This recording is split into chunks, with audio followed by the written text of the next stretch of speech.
Hello viewers, I S.K. Sharma welcome you to my YouTube channel My Soul English.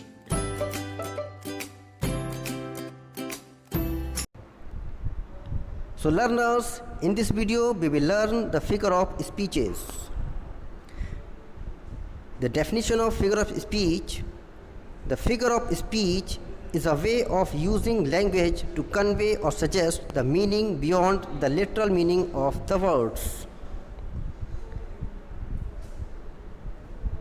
So first figure of speech is simile. A comparison between two unlike objects by using the words like or as, that is simile. For example, my shirt is white like snow. So like word is used here and we are doing the comparison between two unlike objects. My shirt is compared to my shirt is white like snow. Snow की तरह white है. Okay. Second example, she is as beautiful as a rose. तो she is compared to rose. Okay. she is as beautiful as rose. वो इतनी सुंदर है जैसे कि गुलाब का फूल. तो यहाँ पे as वर्ड यूज हुआ है कंपैरिजन के लिए, तो यहाँ पे सिमिली है. आगे बढ़ते हैं. Next figure of speech is metaphor.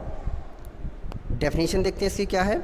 A comparison between two unlike objects without using words like और एज. ये भी सिमिली है, इसमें भी कंपैरिजन होता है लेकिन जो वर्ड्स हैं लाइक और एज इनका यूज़ नहीं होता है. ठीक है. For example, the camel is the ship of desert. Camel क्या है? डेजर्ट का जहाज है, शिप है. So camel is compared here the ship of desert, but we are not using the word like और as, just like in simile. जैसे हमने simile में यूज़ किया था लाइक और एज का वर्ड, हम वहाँ पे यूज़ नहीं करते हैं, लेकिन कंपैरिजन यहाँ भी हो रहा है. Second example is love is the spice of life. तो लव को किससे कंपेयर किया गया है? स्पाइस, मसालों से. ठीक है, लाइफ का. जैसे कि स्पाइसेस को हम किसी वेज में डालते हैं तो उसका टेस्ट बदल जाता है, अच्छा हो जाता है और टेस्टी हो जाती है वो. उसी तरह से love is like spice of life. Okay. Third example is Samudragupta was the Napoleon of India. Samudragupta क्या है? एक नेपोलियन है ऑफ इंडिया का.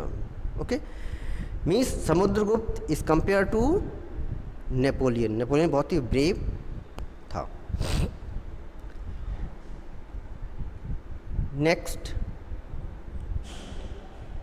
Next figure of speech is personification. This is also pronounced as personification.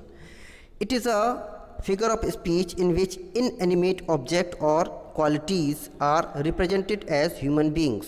A figure of speech वो है जिसमें क्या होता है, कोई भी inanimate objects, non living things या कोई quality जो है, कोई गुण है, उसको हम human being की तरह ट्रीट करते हैं जैसे कि वो खुद human being है.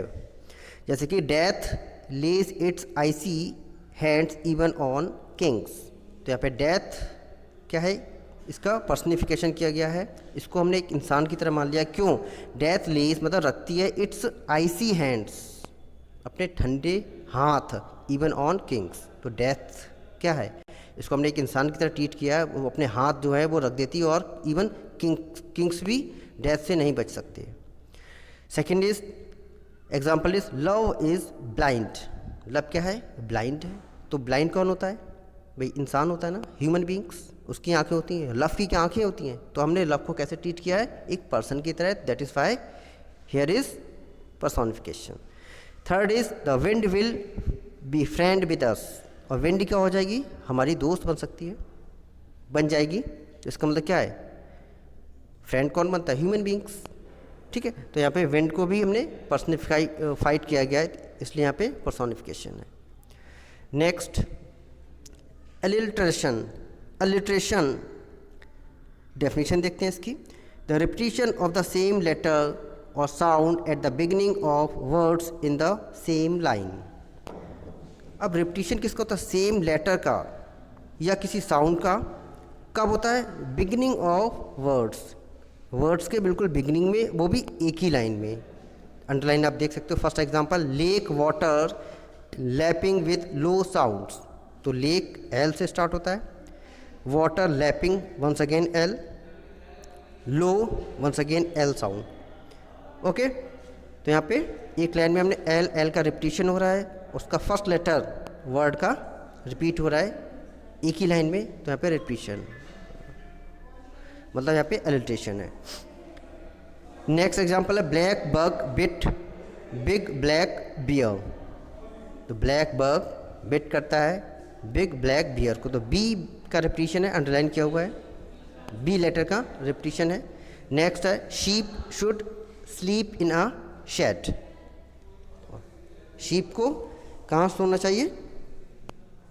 शेड में, यानी कि यहाँ पे once again here S sound is repeated, S sound of the word is repeated in the same line, so here is alliteration.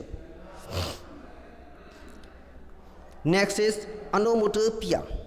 Onomatopoeia ये क्या होता है? Using a word which suggests the meaning by its sound. Onomatopoeia क्या होता है?